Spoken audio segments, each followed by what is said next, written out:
keadaan rumahku sedang sepi. Ibuku sepertinya sedang tertidur. Awalnya kita hanya mengobrol biasa sampai akhirnya Daniel seperti orang yang sedang membaca-baca sesuatu. Namun aku tak tahu apa yang dibacakan Daniel.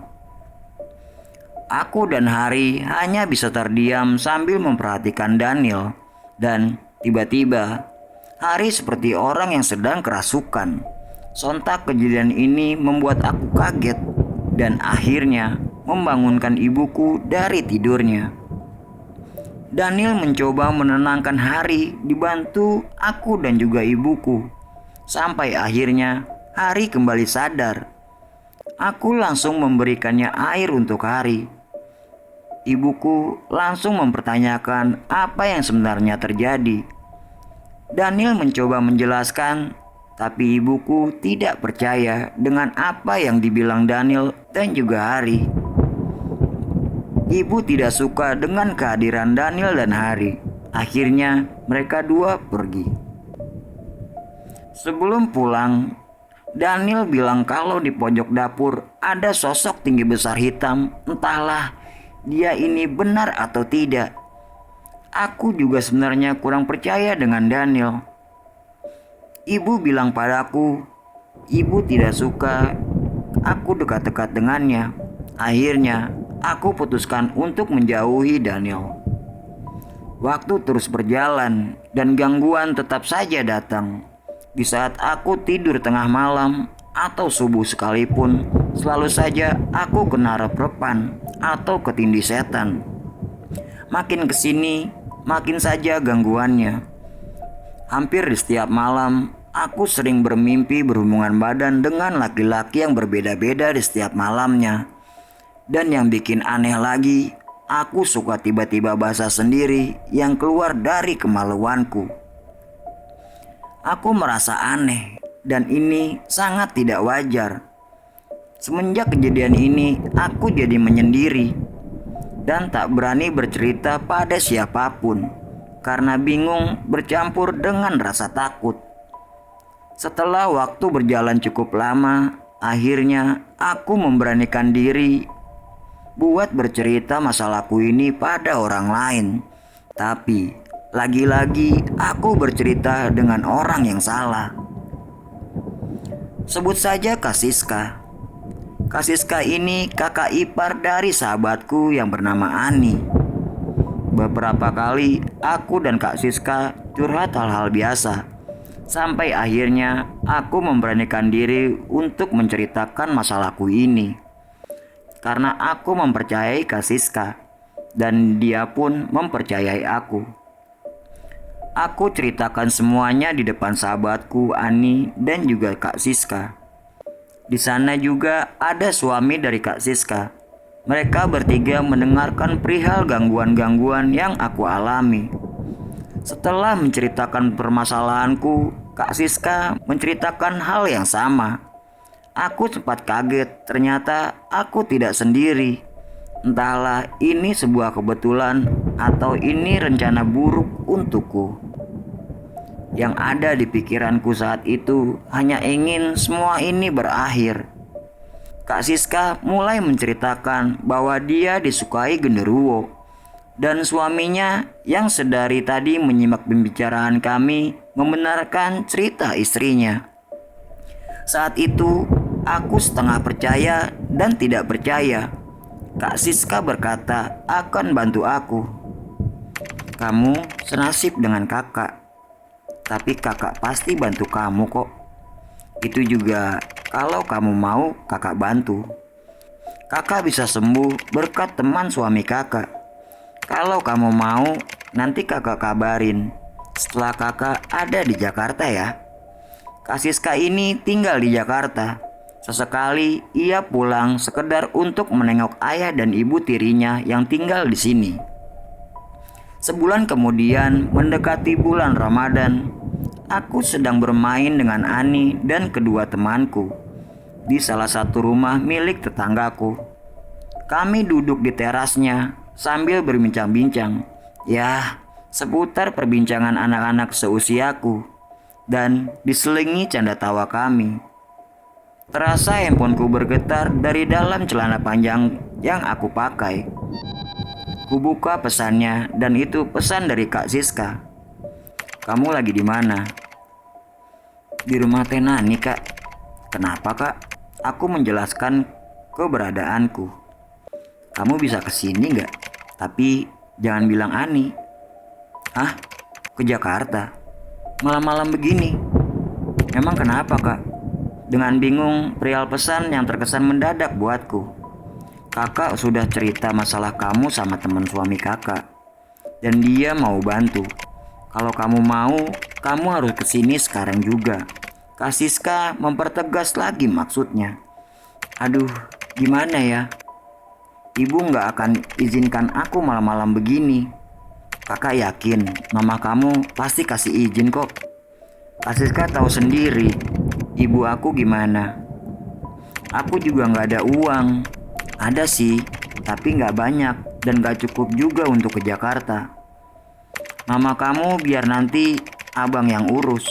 Yang dimaksud Kak Siska, abang ini seorang dukun dan teman dari suaminya Kak Siska. Abang minta kamu kirim foto kamu sekarang. Aku kirimkan fotoku secepatnya. Lalu si dukun bilang ada sosok nenek-nenek di belakang kamu. Soal ongkos nggak usah dipikirin. Itu soal gampang. Yang penting kamu kesini dulu. Tegas Kak Siska kepadaku.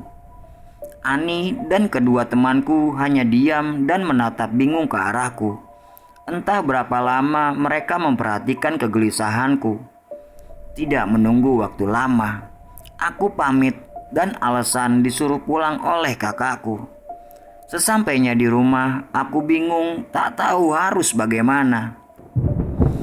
Jujur ya, aku termasuk tipe orang yang malas buat berpergian. Tapi tiba-tiba aku seperti magnet ditarik dengan magnet dan mengharuskan aku berangkat ke Jakarta. Padahal aku sebelumnya belum pernah pergi jauh dari rumah.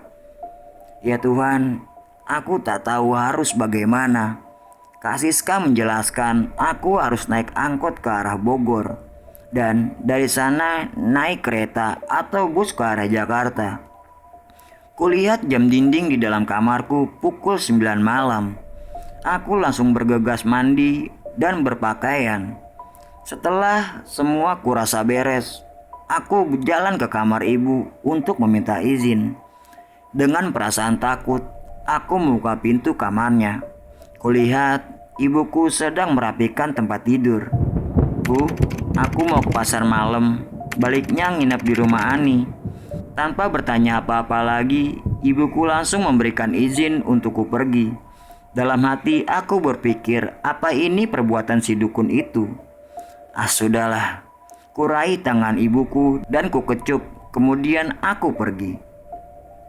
Aku berdiri di pinggir jalan sambil menunggu angkot. Dari kejauhan, aku lihat mobil itu pun datang dan aku naik. Lalu aku duduk di dekat bangku supir. Di dalam perjalanan, perasaanku campur aduk. Lebih tepatnya, aku bingung harus apa. Tak lama, aku sampai di Bogor dan di sana aku bertemu temanku. Dia membujuk aku untuk pulang. Katanya, aku kayak orang bingung di pinggir jalan. Temanku bilang, "Ayo pulang. Kamu mau apa malam-malam di sini?" "Aku ada urusan penting di Jakarta," jawabku singkat. Temanku masih saja terus memaksaku untuk pulang. Akhirnya, aku merasa risih dan pergi menjauh. Aku dan Kak Siska terus saja berkomunikasi. Akhirnya, aku dipesankan ojek online dari Bogor menuju Jakarta. 2 jam perjalanan sampailah aku di kota Jakarta. Dan di sana sudah menunggu Kak Siska dan suaminya. Kita bertiga jalan lagi lebih ke dalam pemukiman. Dan tibalah di sebuah rumah kecil yang berlantai 2. Aku lihat di garasi ada banyak anak laki-laki yang usianya di atasku. Aku menyalami mereka satu persatu. Setelah itu, aku masuk dan naik ke atas rumah tersebut dan bertemu abang. "Kamu mau minum apa?" Tanya si dukun itu padaku. Apa aja bang? Sahutku.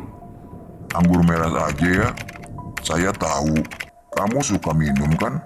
Sambil tersenyum dan mengisap rokok yang ada di tangannya. Boleh bang, buat hangatin badan, jawabku sekenanya. Aku berpikir dari mana ia tahu kalau aku suka minum. Mungkin itu dari cerita Kak Siska, pikirku. Abang ini menyuruh adik laki-lakinya untuk membeli minuman tersebut. Sembari menunggu, kita ngobrol-ngobrol. Aku melihat di sekeliling ruangan itu. Tembok-temboknya serba hitam dan sangat minim penerangan. Kulihat banyak bunga berserakan, kemenyan dan bau dupa yang sangat menyengat. Suasana di sana sangat mistis saya rasakan dan membuat bulu kuduku berdiri tiada henti. Sambil terus aku menceritakan permasalahanku pada si dukun. Sesudah aku menceritakan semuanya dengan detail, si dukun meminta Kak Siska dan suaminya untuk meninggalkan kami berdua. Bilang sama semuanya, jangan berisik. Saya mau mulai ritual dan jangan mengganggu. Suaranya menggema mengisi ruang yang seram ini. Kak Siska dan suaminya pun meninggalkan kami berdua di ruangan itu.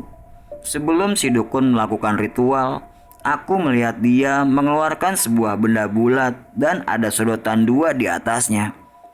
Dan aku disuruh menghisap benda tersebut beberapa kali. Aku pun menuruti perkataannya dan aku baru menyadari sekarang kalau yang aku hisap itu adalah sabu. Ini supaya kamu biar lebih rileks dan santai. Dari tadi saya lihat kamu tegang sekali. Ia berkata sambil melempar senyum kepadaku. Dan setelah itu, ia menyuruh aku untuk memancing makhluk itu datang. Aku bingung bagaimana cara memanggilnya. Dan dukun itu memberitakan aku untuk membuka seluruh pakaianku.